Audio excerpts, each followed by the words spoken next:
Política educacional. Para melhor compreender o que é política educacional, é necessário refletir sobre os dois termos que compõem o conceito.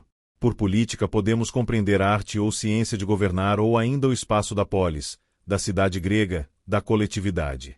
Já o termo educacional deriva de certo anglicismo que nos leva a adjetivar o que é relativo à educação. Para Van Zanten, 2008, as políticas educacionais podem ser definidas como programas de ação governamental, informadas por valores e ideias que se dirigem aos públicos escolares e que são implementadas pela administração e os profissionais da educação. Nessa abordagem, a política educacional é sempre estatal e de caráter institucional, portadora de uma intencionalidade.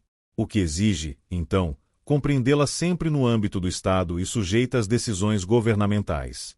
Para O'Donnell, 2002, o conceito de Estado é uma relação social que resulta equivalente ao plano do especificamente político e, por sua vez, é um aspecto do fenômeno mais amplo da dominação social.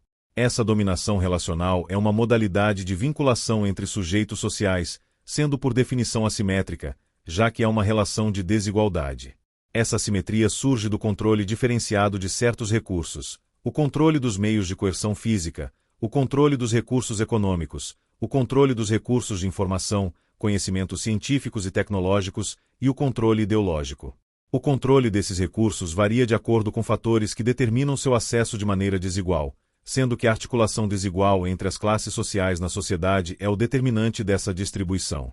O Estado se apresenta como a expressão de um interesse mais geral que o dos sujeitos sociais de cuja relação ele emana, mas esse interesse não é neutro ou igualitário, é o da reprodução de uma relação social que articula desigual e contraditoriamente a sociedade.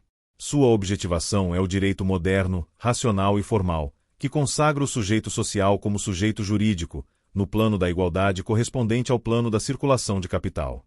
O sujeito jurídico criado pelo direito racional formal é a entidade abstrata que contrata, livre e, portanto, validamente, a venda de sua força de trabalho.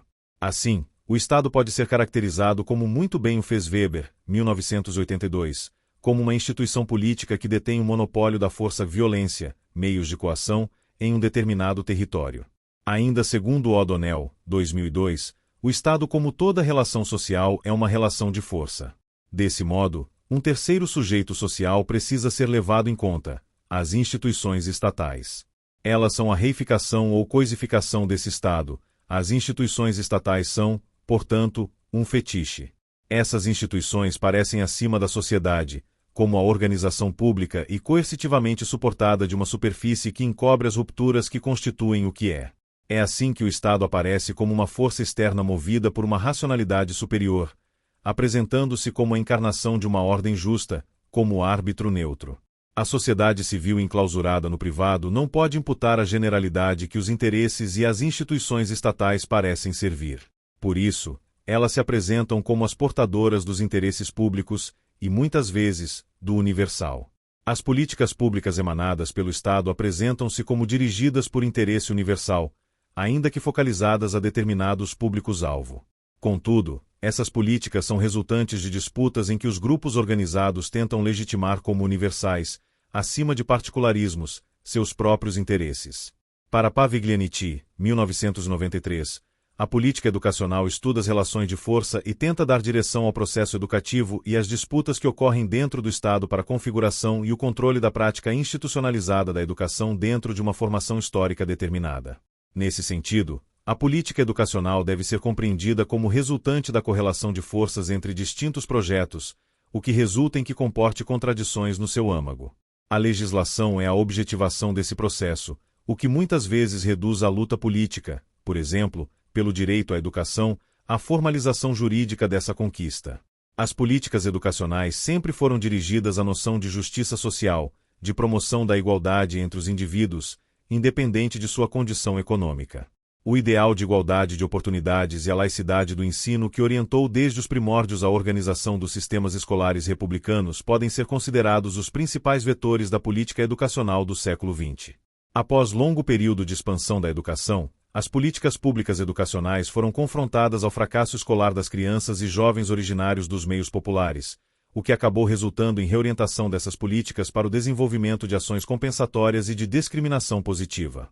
Segundo Van Zanten, 2008, o enfraquecimento da noção de laicidade e a falta de consenso em torno do ideal de igualdade de oportunidades, mérito, favoreceram a emergência de outro ideal, a eficácia. Esse ideal tem encontrado dificuldades, entretanto, na fraca crença no papel dos conhecimentos e experimentações como ponto de apoio para a elaboração das políticas educacionais. A crise na orientação das políticas educacionais que emergiu, sobretudo, nas últimas décadas do século XX foi resultado de novas exigências apresentadas por movimentos sociais em defesa de seu reconhecimento, entre eles, movimentos feministas, étnicos, raciais, de portadores de deficiência, etc. Tais movimentos passaram a questionar os critérios de justiça social assentados no princípio de redistribuição econômica, o ideal de igualdade de oportunidades, fundado na meritocracia e na possibilidade de mobilidade social, que orientaram as políticas educacionais na organização dos sistemas escolares nacionais, Petitat, 1994. Esses movimentos exigem novos critérios de justiça calçados no reconhecimento de sua condição, Fraser, 2001. Nas últimas décadas do século XX, assistimos a um amplo processo de reformas educacionais em vários países no mundo, capitaneado em grande medida por organismos internacionais vinculados à ONU, que buscaram o redirecionamento das políticas educativas, cujo emblema foi a educação para todos com equidade social. Dalila Andrade Oliveira.